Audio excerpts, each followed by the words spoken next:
Adoja Florência Jones de Almeida as I move into my mid-30s I sometimes wonder if I will ever see revolution. Of course, as I've gotten older, my idea of what true revolution might look like has become increasingly more complex and multilayered. While I'm not sure if I believe that revolution is something we can arrive at like runners crossing over the finish line at an Olympic race, I do still believe in radical social change.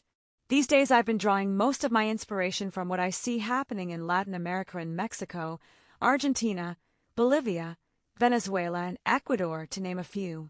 When it comes to mass-based social change movements, the U.S. is in dire need of some aid from the Third World. One, ironically, it is precisely where people have the least access to foundation funding that they've been able to do the most in terms of developing mass-based movements for radical social change. What do I mean by radical change? If we think of our world as a garden, then radical change is when we are able to pull out the weeds that choke our existence by their roots, preventing them from being born again. Of course, one woman's weed is another one's medicine, so it's important that we seek to fully understand and define the nature of our oppression. What chokes our existence is not just about money. It is about the kind of values, culture, and everyday interactions created by capitalism, heterosexism, imperialism, racism, sexism, and other systems of oppression. Recognizing the need to pull up oppressive reality by its roots, Malcolm X stood apart from activists of his day by pushing African Americans toward more radical action. Malcolm advocated our right to bring about freedom, justice, and equality by any means necessary. Some might argue that social justice groups operating under the current 501 system are doing nothing more than accessing needed funds from powerful foundations in order to achieve their ends. But I don't think Malcolm had in mind what is Hap 186. The revolution will not be funded penning to social justice movements in the U.S. today. We as activists are no longer accountable to our constituents or members because we don't depend on them for our existence. Instead, we've become primarily accountable to public and private foundations as we try to prove to them that we are still relevant and efficient and thus worthy of continued funding. What has happened to the great civil rights and Black Power movements of the 1960s and 70s? Where are the mass movements of today within this country? The short answer: they got funded. While it may be overly simplistic to say so, it is important to recognize how limited social justice groups and organizations have become as they've been incorporated into the nonprofit model. I remember when the Sista 2 Sista Collective, which I was a part of for 9 years, began researching the possibility of becoming a 501. If there's all this money out there available to groups like ours, we thought we should go for it. We knew our vision for radical, transformative personal and social change, led by young women of color, would not necessarily be well received by most foundations. But we convinced ourselves that we would be able to take their money while still holding on to our autonomy. However, after years of doing the 501 thing, we began to feel trapped and try to figure out ways of going back to being an all-volunteer organization. We began to understand that there is a very thin line between milking the system and being milked by the system. During our infinite number of meetings, too, we would ask ourselves, in the process of working day and night to meet our budgets so that we can guarantee the salaries of those that work within our organization, what has happened to our radical vision for social change? This radical vision may still be reflected in our mission statements, in the posters and quotes with which we decorate our workspaces, but how are these ideals manifested in our actual day-to-day lives and in the work we are doing? For example, many of us believe there is a need to do away with the vicious capitalist order that we live under in this country. However, we depend on and report to foundations whose monies are a direct product of the massive profit of global corporations.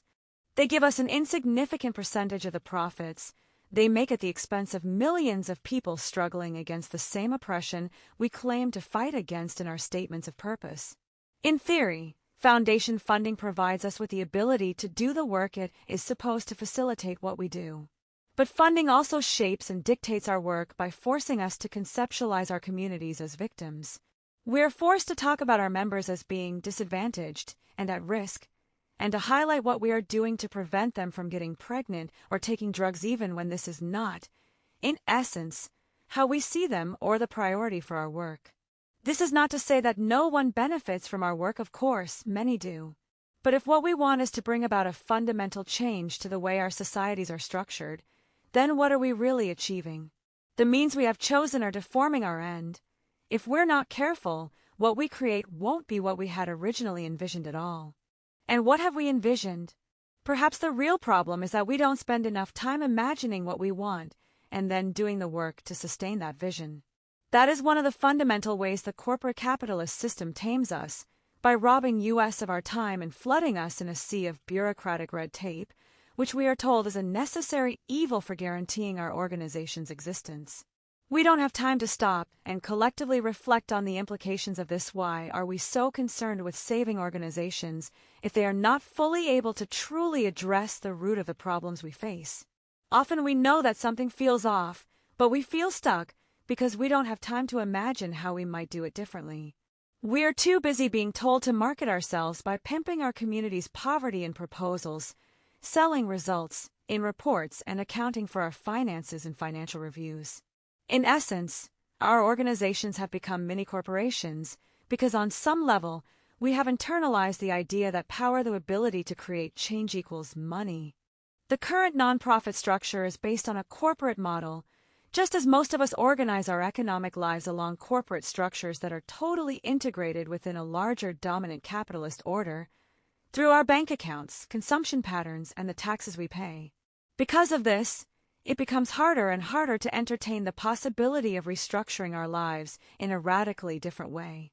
After all, capitalism is not only around us in the society we live in, it is also within us in terms of what we value, how we live, and what we believe is possible. It is true that many progressive social justice nonprofits are able to hire experienced community organizers as staff and provide important and fulfilling jobs to many low-income, young people of color. While this is incredibly important, if nonprofit jobs are the only spaces where our communities are engaged in fighting for social justice and creating alternatives to oppressive systems, then we will never be able to engage in radical social change. Would the Zapatistas in Chiapas or the Landless Peoples Movement members in Brazil have been able to develop their radical autonomous societies if they had been paid to attend meetings and to occupy land? If these mass movements had been their jobs, it would have been very easy to stop them by merely threatening to pull their paychecks. In this country, our activism is held hostage to our jobs. We are completely dependent on a salary structure, and many of us spend over half of our staff hours struggling to raise salaries instead of creating real threats and alternatives to the institutional oppression faced by our communities. Meanwhile, the imaginative and 188, the revolution will not be funded spiritual perspective that would allow us to question the givens dictated by neoliberalism begins to erode. In his brilliant book Freedom Dreams, The Black Radical Imagination, Robin D.G. Kelley begins with a wonderful passage in which he talks about his mother and the importance she placed on imagination and inner vision. My mother has a tendency to dream out loud. I think it has something to do with her regular morning meditation. In the quiet darkness of her bedroom, her third eye opens onto a new world, a beautiful light-filled place as peaceful as her state of mind. Her other two eyes never let her forget where we lived. The cops, drug dealers, social workers, the rusty tap water, roaches and rodents, the urine-scented hallways, and the piles of garbage were constant reminders that our world began and ended in a battered Harlem, Washington Heights tenement apartment. Yet she would not allow us to live as victims. Instead, we were a family of caretakers who inherited this earth. My mother taught us that the marvelous was free. She simply wanted us to live through our third eyes, to see life as possibility. Point 3. Kelley's description of his mother reminds me of my own mother, who has also always used the spiritual realm as fertile ground for the imagination which, she taught me, allows us to visualize and manifest the kind of world we want. Among activist circles on the left, there is often a silent, sometimes condescending disapproval of talk about faith. In part, this is due to the association of religion with fundamentalism, the Christian right, and the integral role played by Christianity in the colonization of the Americas, Africa, and parts of Asia. It is important to recognize the Catholic Church's role in the devastation and enslavement of African and indigenous communities. It is important to look at religious fundamentalist movements and their use of religious texts to promote fear, ego, and repression. However, there is a difference between spirituality and religion. I would define spirituality as a feeling or sense of something larger and more powerful than our existence, while most religions have become mere institutions. At the same time, it is important to recognize how the two are often intertwined and the role faith has played in fueling movements of resistance. Faith and spirituality can provide us with a new foundation for our work by shifting our perspective of what is possible. Spirituality provides people with an alternative lens to the deterministic vision of reality which equates power to money and which constantly tries to tell us that there is no alternative to the oppressive reality we live in. Most movements that have achieved seemingly impossible revolutionary change have done so by applying a spiritual understanding of the world to their struggle. Inspiration and imagination is critical to radical thought. As Kelly reminds us, progressive social movements do not simply produce statistics and narratives of oppression. Rather, the best ones do what great poetry always does: transport us to another place, compel us to relive horrors, and more importantly, enable us to imagine a new society. So I'm constantly in search of inspiration, some spark of brilliance from past and present that can guide me and others in imagining, through spiritual eyes, the kind of future we want to struggle toward. One of CISA's ongoing sources of inspiration has been Ella Baker, who was among those who pioneered the concept of egoless shared leadership. Baker was one of the most influential organizers of the civil rights movement during the 1950s and 60s, but she is often forgotten because of her style as a behind-the-scenes organizer. Although she worked alongside some of the movement's superstars, including Thurgood Marshall, W. E. B. Du Bois, and Dr. Martin Luther King, Jr., she was not interested in making a name for herself. Baker was also deeply influenced by her mother's faith in terms of how she approached her commitment to social justice. Her mother was deeply involved in the Black Baptist women's missionary movement of the early 1900s, and Baker applied the religious fervor and ideals of that faith into her activism. As Barbara Ransby notes, for Ella Baker, the ultimate triumph of a leader was his or her ability to suppress ego and ambition and to embrace humility and a spirit of collectivism. Another source of inspiration for me has been learning about the historical legacies of struggle in Brazil, which is my country of birth. Marginalized communities within Brazil have reinvented social reality in the face of unimaginable odds by tapping into the power of spirit. During Brazil's 500 years of slavery, there was tremendous creative resistance fueled by a spiritual understanding of the world. The independent Maroon state of Palmares emerged as a parallel society within Brazil. With over 20,000 inhabitants during the height of slavery. 6, it was founded by a group of runaway slaves during the 1600s with everything stacked against them, and survived for almost a century by resisting through armed struggle and by drawing strength from African spiritual traditions. Likewise, in 1835, Muslim African slaves used their Islamic faith as a central organizing tool in planning one of the largest attempted revolts in Brazil's history. Another powerful example from Bahia, Brazil, is that of Canudos. After the official abolition of slavery in 1888, a popular Christian messianic leader, Antonio Conselheiro, helped to establish Canudos as an autonomous community. Founded in 1893, it was organized as a communal structure with no individual landholders, no bosses, and no police. At its height, Canudos is said to have had anywhere from 10,000 to 25,000 residents, including many ex-slaves, indigenous peoples, 190. The revolution will not be funded, and landless agrarian workers who left oppressive job conditions working for large landholders to join this new horizontally structured society. This community survived a series of state and federally sponsored attacks until it was completely wiped out in 1897. The attacks on these remarkable, imaginative communities are clear indicators of the radical threat that they pose to the status quo. Conselheiro's socialist interpretation of the Bible reemerges within other movements in Latin America through links to liberation theology. This radical strand of the Catholic Church broke rank with the Vatican-based hierarchy during the 1960s and 70s and has been influential in various popular-based movements throughout Latin America. Under this new interpretation of Catholicism, local priests and nuns see their calling as that of serving the local struggles for justice in their communities. The life of Jesus is taken as an example of a man who not only spoke about God's love, but, more important, lived in a way that reflected God's love. The sins of humanity are interpreted as the dehumanizing oppression which human beings impose on one another. Jesus is seen as a revolutionary who fought against an oppression by rejecting the cult of greed and materialism. Liberation theology has also been critical to one of Brazil's largest current social movements, the landless workers' movement. In the late 1970s, the MST gained momentum during the height of Brazil's military dictatorship and during a period that became known as the Brazilian Miracle.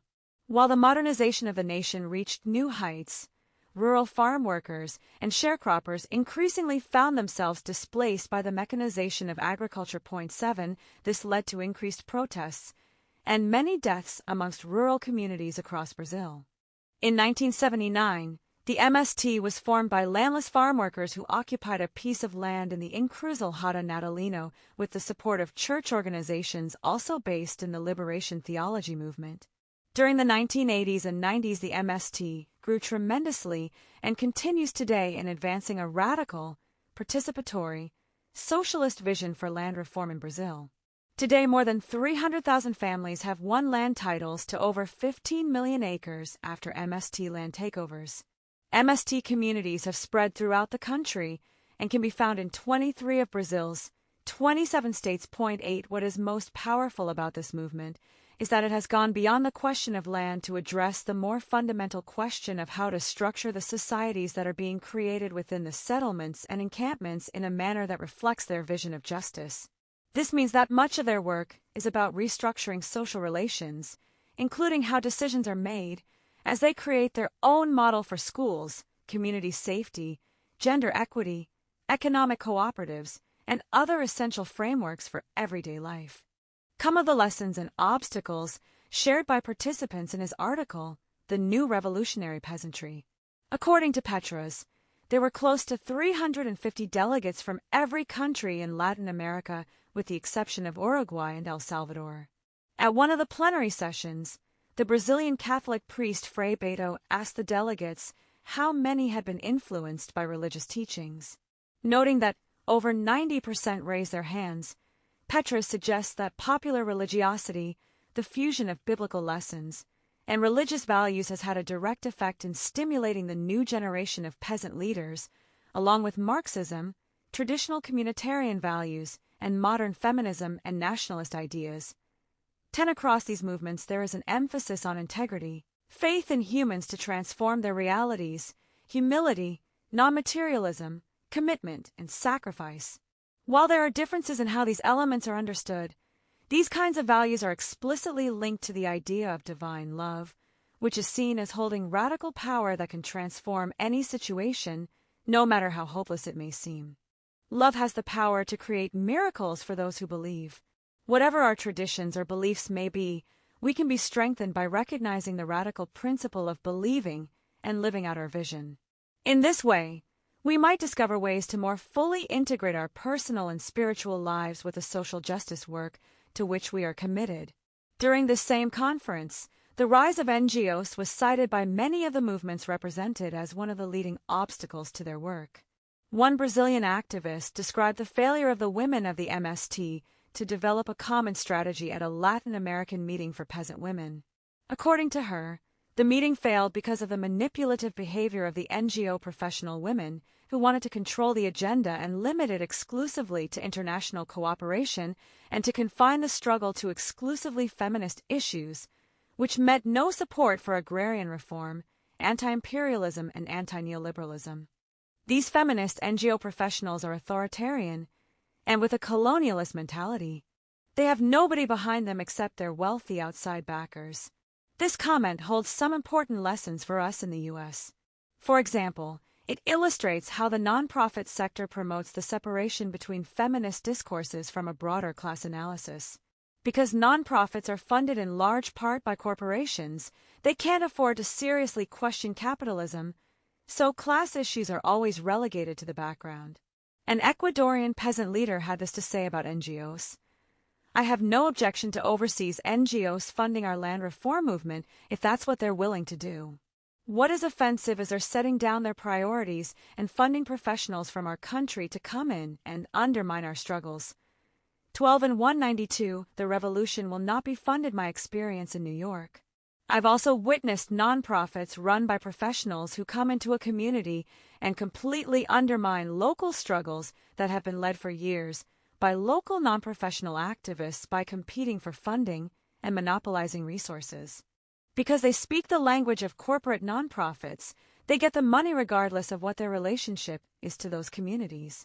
The struggle for revolutionary change in this country has been derailed not only due to institutionalization of social justice movements, but also because of our inability to quiet our egos. Individual leaders and organizations are constantly playing the fame game, reinventing the wheel and promoting their own names instead of focusing on what is truly needed to bring about change. Sometimes what is needed is not so sexy. Sometimes the most radical thing we can do is to follow the lead of others. Social change is only radical if it promotes struggle and growth at every level for the society at large, in our intimate and everyday relationships, and internally within ourselves.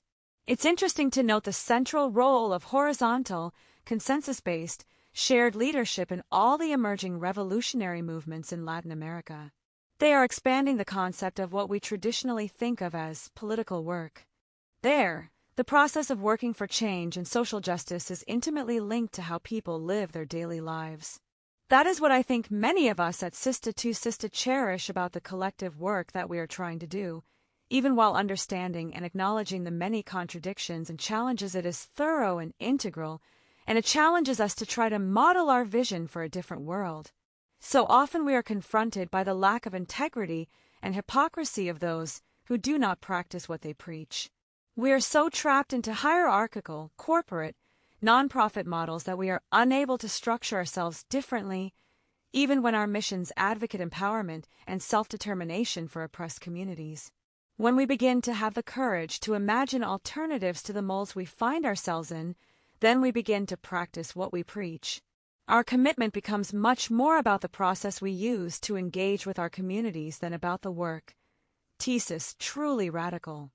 After college, I returned to my home country of Brazil for a year and a half to learn more about the social justice education movements emerging from Afro-Brazilian communities in Salvador, Bahia.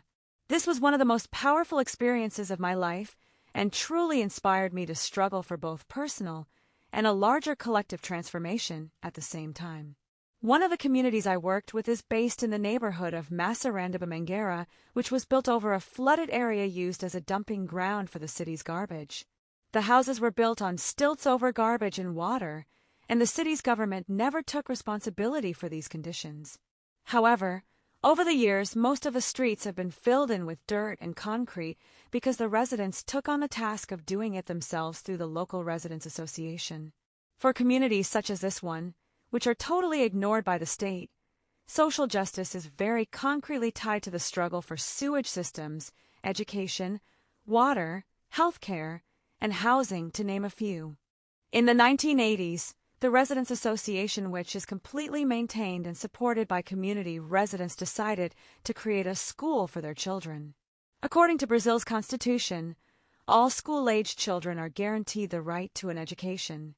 But in practice, this is not applied to poor communities of color, where the only schools available are organized by residents themselves with no support or funding from government.